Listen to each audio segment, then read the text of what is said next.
Okay, so in the classroom, we have a couple different places where we store mat board. So you will be using some of the mat board provided by the school, and that is stored up here. You'll also see at the top, there's a box there that says student purchased mat board. You'll be purchasing your own mat board to really customize your experience with matting and really present pieces in, the mat board that you hand pick on your own. And so while this box is up here, and then sometimes it's also tucked over here to the left of this set of drawers here. So that's for bigger pieces of student mat board, really before you've really started the matting process. If you have a full sheet, you can store it in that box, which again is sometimes up there and then sometimes down here. If you have smaller sheets of mat board, student mat board that you've purchased, I'm going to show you where those are kept and then also where we keep some scraps of school provided mat board. Okay, so now we're in the back corner of the room, and you see this cabinet that says, Mat Your Artwork. This is where we keep a lot of the supplies for matting.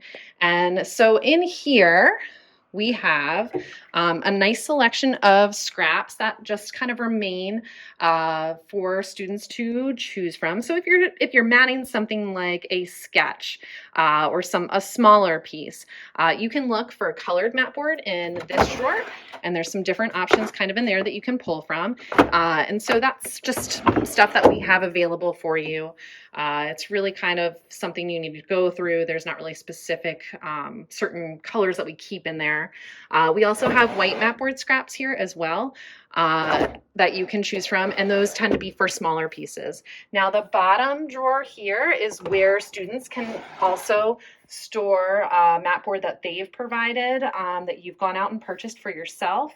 Or if you started matting something within a block and you need to store it for the time being with your measurements on that you're going to cut kind of the next block, you could also put your name on it with your measurements on the back and put it in here if it's a smaller piece. So full sheets of mat board will not fit in these drawers, but this is a spot where you're going to find a lot of different supplies. Okay, and so after you select your mat board, the next step is going to be measuring your piece and then measuring the perimeter of the mat. And so for measuring smaller pieces, you can certainly try and use these 18-inch rulers that are here.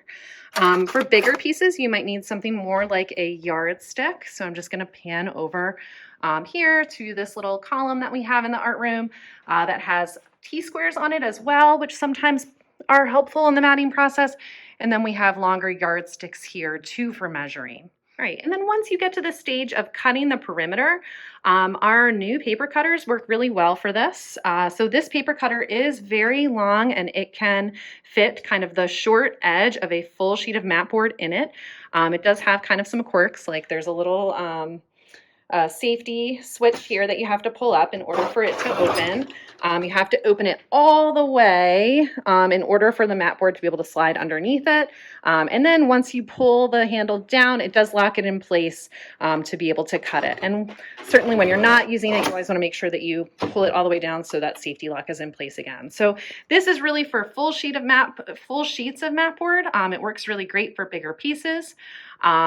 The paper cutter in the back works for smaller pieces, so full sheet of mat board won't go in there, but certainly if you're cutting scraps down for your perimeter, you can use either of these fantastic paper. Okay, so now we're back to the front of the room, and there will probably be a situation where you need to fix a piece of mat board where it's maybe doesn't have a nice 90-degree corner, and in that situation, it sometimes is helpful to use one of these self-healing mats to cut and using also like a T-square or a yardstick. So, that's kind of a more detailed process, but self-healing mats are great for also cutting the perimeter of a mat.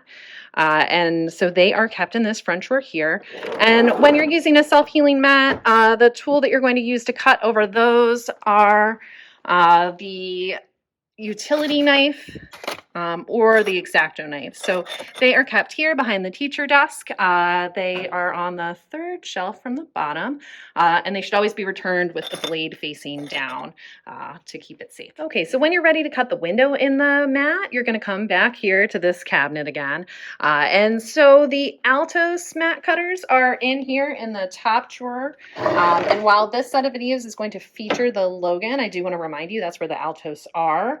And then the Logan mat cutter cutter is something you should just reach out to your art teacher to find out where they're located. We might have one in here, or they might be in the closet, and you might just need our assistance to track one down.